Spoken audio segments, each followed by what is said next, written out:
Risale'nin birinci gayesi dünyanın soluğu, yani insanı rahat temin etmek, iman yaşamak.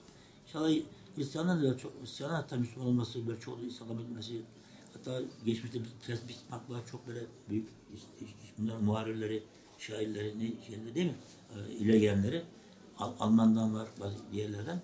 Hep İslamiyet'i, Kur'an'ı kabul ediyorlar. Kur'an hak olduğunu söylüyorlar, itiraf ediyorlar. Kendileri de, ya Muhammed diyor, Bismarck değil mi? Ya Bismarck. Sana muhasır olmadığım için üzüntüyüm. Sana muhasır bir ümmet mi diyor. Evet. Olmadığından üzüntülüyüm diyor. Yani aslında yaşayamadığım için prensip diyor. Neden? Bu ne? Mesela Kaptan Kusto İslamiyet'i kabul ediyor. Ocak mesela orada görüyor Cenab-ı Hakk'ın Cebel Boğazı'nda tatlı su akıyor, denizle hiç karışmıyor. Bunlar inceliyor, sana bunu anlatıyor. Cenab-ı Hak birini ispat ediyor. Hoca bu zamanda en büyük bütün devletlerin, bilhassa bizim devletin şiddet muhtaç olduğu sahanın hakikatleridir. Bu sahanın hakikatleri iki kuldan. Ortaokuldan, liseden, üniversiteden okutmaya gayret ederse, aynı ders yaparsa devlet, millet de kurtulur. Yani bunun en büyük çaresi böyle başka para pul değil. Bu paraya bak. Bu parayla zengin, bu iş iman, vicdanın sesiyle oluyor meseleler kanaatıyla. Bu dünyanın düzelmesi, düzelmesi. Çünkü şimdi düzeldi de yani ben ziyaretim muhakkak dua ediyorum baştakilere. Daha da düzelmesi için Risale-i Nur okutacak okullarda. Risale-i Nur sözü budur. Risale-i Nur diyordu ben derse. Üniversitede, okullarda, üniversitede ders hakikaten okutması, aynı okutması istiyorum diyordu.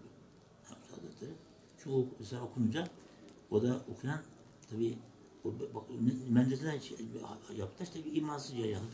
Yahudiler böyle menfaatperestler, makamperestler zaten İslam hizmeti yok. Fakat böyle bir inançlı bir genç yetiştirmek için var elhamdülillah. Şimdi yapamazlar da yapsalar da yapamazlar mı? Yapamaz. Gittikçe bu yani çoğalıyor bu zaten hizmetidir. Umarım başta mesela soruyorum kardeşim sen bir mağara olarak. Şimdi bizim Hazretleri'nin birinci şu an 33 ayet-i kerimeler İslam'da haber veriyor. Bu muhakkak hiçbir alim okuduğun Mefahimli Rıza Efendi teyit ediyor. Sen sözün devam et, sadece yaz. Senin sözün diyor haktır, doğrudur diyor. Bazı diyor ulema suğun diyor. Kötü, yani yanlış yapıyor ulemanın. İtirazına ehemmiyet verme diyor sana. İmişe başladın sen devam et. Allah senin neşatını tamamlasın diyor. Bir şu anda İmam Hatip diyorlar bu aslı Risale'den haber veriyor. Bu aslı 9 sene evvel bakmış Galatasaray bu aslıdan haber veriyor. Nasıl bu aslı nedir? Bu aslı Osmanlı'nın dehşetli fütuhatından sonra tahribatıyla beraber, zevalle beraber Kur'an'a karşı yapılan hücumlar, Resulullah'a karşı yapılan hücumları ancak lisanı önlüyor. Yani hizmetine babam selam sordu sağlığında. Ben dedi evet şimdi hizmete ihtiyacım var ama hizmeti yapacağız. Yani sen dedi daha çok küçüktün ama dedi neyse kabul etti ben hizmetini. Hemen anlatıyorum. Sonra hizmette çok ağır böyle şey yani hassas. Mesela 19 defa zehirlemişler. Bizden evvel yani. En son oluyor. Tabi ustanın yiyeceğine, dışta alacağım bütün şeylere dikkat etmek lazım, uyanık olmak lazım. Yani buna bahsetti. İslam talebesinin uyanık hassas olması lazım bizim olumumuz lazım geldiğini. Biraz sonra hizmeti kabul etti herhalde. Vefat kadar beraberdi ustadımla. 50'den 60'a kadar hizmetinde. Şimdi bu hizmet arasında Ustad Hazretleri'nin bütün gayesi. Şimdi bakıyor şimdi Ustad'a. Yani ben bunu bahsedeceğim. Bu da risaleler de var bunlar. Ustad Hazretleri her şeyini feda etmiş. Bütün hayatını, rahatını, istirahatını, her şeyini ne için feda ediyor? Bütün bu insanların, ister insanlar dahil yani bütün insanların, insanın felakattan kurtulması için yani yani cennete girmesi için.